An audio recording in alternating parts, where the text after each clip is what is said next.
Muy buena gente, esto es Supremacía Racionalista y el tema de esta semana es mi problema con la democracia.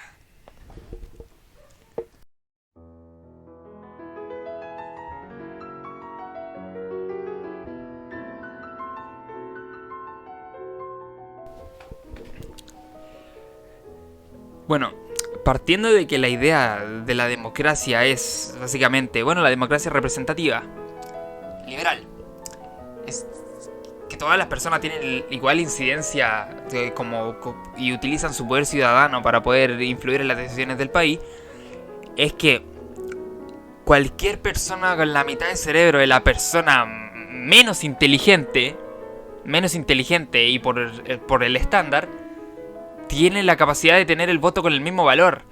Es decir, no importa qué tan culto o no culto sea la persona que está votando, no importa qué tanto lea o no lea en las materias que están en cuestión en un programa de gobierno, llámese en una ordenanza constitucional, llámese en un texto, en un texto jurídico o en una infinidad de cosas.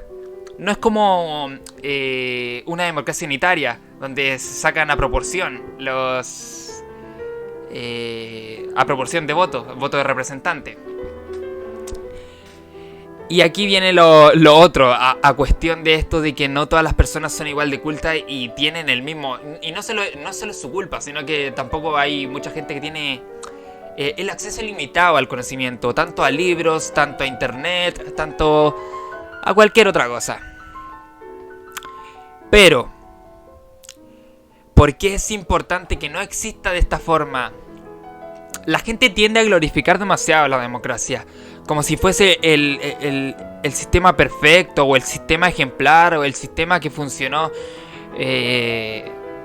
con respecto a los otros modelos, como podría ser el autoritarismo, la monarquía o el etc. Y es que podrías elegir todos los representantes que te gustasen de tus ideas. Podrías reconocer a cualquier persona que digas, digamos, que eres representante del pueblo. ¿Y qué es el pueblo? Porque si tomamos la acepción que se tomaba en la antigua Atenas, que es la base de la democracia, es que todas las personas podían participar activamente en las decisiones que los afectaban a todos. ¿De acuerdo? Eso claramente, o sea, a la gente se le olvida que en esto no estaban participando mujeres, niños, evidentemente, ancianos ni extranjeros. ¿De acuerdo? La democracia actual es totalmente adaptada a los tiempos. Pero como la gente tampoco conoce las bases de la democracia, hablan y hablan y hablan así como si no hubiera partido, como algo que en esencia detestan, ¿ya? No es raro que las personas que sean disidentes de este tipo de prácticas políticas, como es ser demócrata o practicar la democracia, así hasta en tu casa puede ser, te traten de loco cuando tú digas una idea que es diferente o poco popular.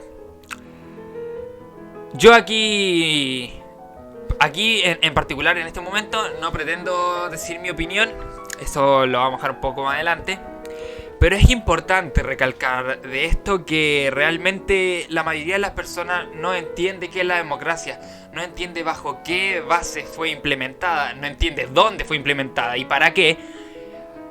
Además hay que decir también que la población en ese entonces Atenas oscilaba a los 400.000 habitantes, ¿de acuerdo? De 300.000 a 400.000, oscilaba en esos números.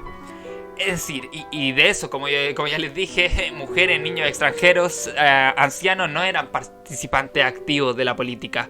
Por ende, solamente eran hombres. Hombres de... O sea, un tercio de la población, básicamente. Y... ¿cómo se dice? De esto podemos sacar varias conclusiones. Dependiendo del sector donde tú te posiciones geográficamente, digamos. Es decir, una democracia planteada en Estados Unidos es muy diferente a una democracia planteada en estos subpaíses. Argentina, España, ¿cómo se dice? Chile, etc, etc. Y inclusive en eso, un país tan estatista como España nos lleva años luz. Y es que ellos no se resbalan dos veces con la misma... No se caen dos veces con la misma piedra. Y los chilenos tenemos un talento para caernos en los mismos errores, para reincidir en lo que ya hicimos. Y en especial quiero recalcar el orgullo de la persona promedio chilena. Es decir, si yo personalmente tuviera que atribuirle una razón, ya sea característica del psico, o solamente educacional, sería que la persona promedio es tan mediocre por el motivo de que no puede aceptar que está equivocado. Por ejemplo, yo puedo venir aquí a decir cosas que son mi especialidad, en lo que a mí me gusta, que sería historia, filosofía, literatura, física, astronomía. Pero si alguien viene acá y me pregunta específicamente de química, yo no sé nada, no sé mucho, no me manejo en ese tema. Y no veo el problema en decirlo. Incluso medicina, tampoco lo manejo. Y así una infinidad de cosas. Y todas las personas en una infinidad de cosas no nos manejamos y no veo el problema. Pero la persona chilena promedio no entiende que esto no es un problema. No es un problema. No tenemos por qué saberlo todo. Tenemos que tener un estándar por el cual opinar. Es decir, yo no puedo opinar de la democracia sin saber qué es democracia. Ni desde su cimiento, ni desde su desarrollo, ni desde su aplicación actual. ¿De acuerdo? Toda esa gente, la gran abrumadora mayoría que opina de la democracia y quiere y en especial, por ejemplo, en el programa Sin Filtro que se da aquí en Chile, se me hace curioso, re curioso como todos defienden democracia y me parece que ninguno lo tiene claro más que panchorreo en lo que a democracia liberal respecta. El resto nadie sabe que es democracia. Como si nunca lo hubieran leído, como si nunca hubieran abierto un libro al respecto de cualquier historiador. Si tampoco es como necesario que lo veáis de parte específica ni lo saquéis de internet. O sea, es un conocimiento que es fácil de adquirir, ¿de acuerdo? Y lo otro, que tenemos un problema grave así en la léxica del chileno promedio, es que toda la gente habla bajo sus términos. Todas las personas entienden lo que quieran por lo que quieran. Es decir, tenemos una increíble generación de tarados. Te lo juro. Las personas entre 15 a 35 años son la generación de mayores tarados de Latinoamérica. ¿De acuerdo? Porque ponte tú podrías pensar que la familia de bajos recursos de México, ponte tú, no tiene oportunidad de comprar un libro de 40.000 pesos. No tiene la oportunidad de comprar un libro de 30.000, de 20.000 o de 10.000, digamos. Porque son montos que ellos no manejan. Pero la familia chilena sí lo maneja. ¿De acuerdo? Y es decir, hoy... y esto... bueno, más adelante lo digo. Al lío. Es evidente que toda la gente entiende las cosas mediante lo que ella concibe. No pescan la RAE, no acatan lo que dice el diccionario de lengua tradicional, no acatan lo que dice internet siquiera. Es decir, todo es interpretativo a lo que me ofende, todo es interpretativo a lo que yo concibo para tener la razón. Y bajo ese cimiento tan ignorante, tan mediocre, tan poco satisfactorio con lo intelectual, tan poco ambicioso en ese aspecto, es que no nos podemos entender, nadie puede conversar. Es decir, a mí me llama especialmente la atención en los espacios de debate en Chile, porque las personas discuten y nadie tiene idea. Es decir, hay gente, hay tipos de 16 años, 17 años diciendo yo quiero nueva constitución. Chico, tú no viviste la inflación, no la entiendes. Es el clásico taradito que te va diciendo que la inflación se resuelve con emisión monetaria. ¿Cachai? El clásico. Y claramente yo tampoco la viví. Tampoco he vivido la inflación hasta hoy. Pero la entendía antes de que me pasara. Y... ¿cómo se dice? De este fenómeno de que el lenguaje sea tan poco escueto, tan poco ameno con lo que queremos transmitir, con lo que queremos plasmar, deriva en un montón de cosas. Como es evidente, de estas prácticas resultan malentendidos, poco dinamismo, poca eficiencia, y cuando subimos este tipo de actos o de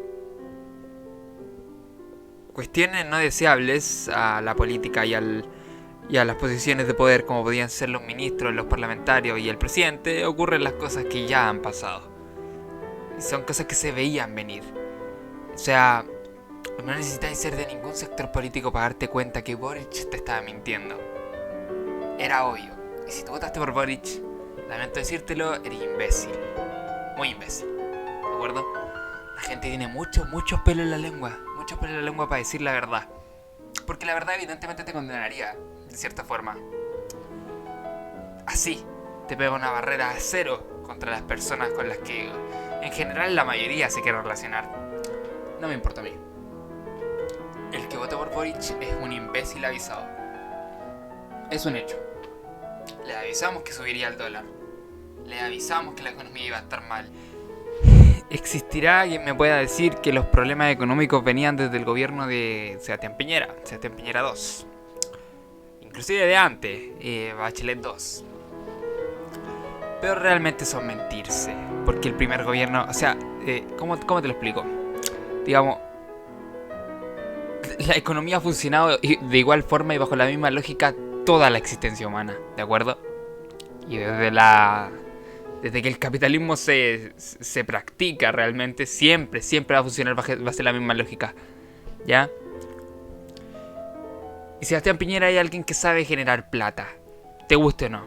Puede tener malas políticas públicas, puede tener malas políticas sociales, puede tener malas políticas culturales. ¿Sabe mover plata, sí o no? Sí, sabe mover plata, te guste o no. Sebastián Piñera hizo crecer económicamente a Chile y hizo cosas muy destacables en pandemia. Otras que no le gustaron a la gente, pues haber sido lo que hizo con los militares durante el estallido social. Pero eso no quita, una cosa no quita la otra.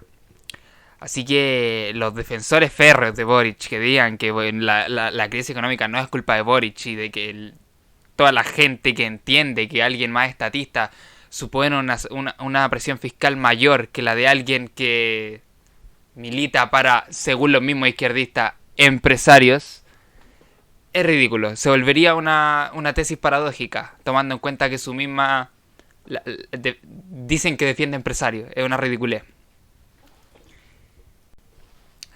Si te gustó, entretuvo y lo más importante, te pareció racional, te invito a suscribirte y a compartirlo a gente que también quiere informarse y no seguir siendo parte de estos tarados útiles a la política convencional. Y como es costumbre, por aquí verás 2 videos míos y mi botón acá. Te invito a usarlo, para algo está, no eres tonto, ¿cierto? Úsalo, crack.